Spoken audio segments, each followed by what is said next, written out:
latest survey lang kung saan, kung nag-one-on-one with VP Sara, 46% tie po kayo.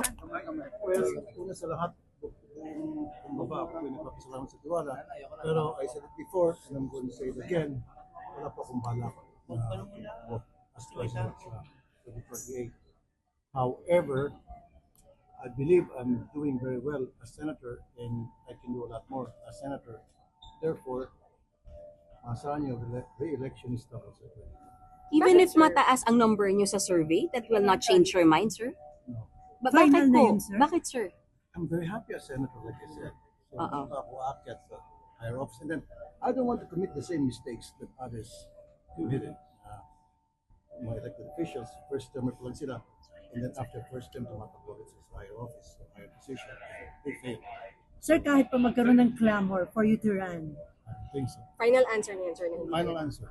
But if sir, what if mas makakapaglingkod kayo as president? Pwede na ako maglingkod as senator, di ba?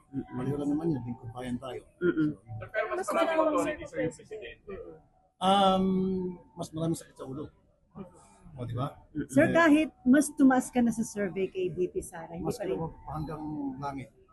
Talagang hindi. Marami naman dyan eh. Nandiyan naman si Mayor Lenny, si Sen Risa, si Sen Bam, si dating Senator Triganes, nandiyan si Sen John Vic, Sec Vince, si General Torre, Mayor Magalong, so many people. If not president, what if katandem? Sorry? What if not president, what if kunin kayong katandem as VP? Hindi rin. Happy na ako as being senator. Pero you will endorse, sir.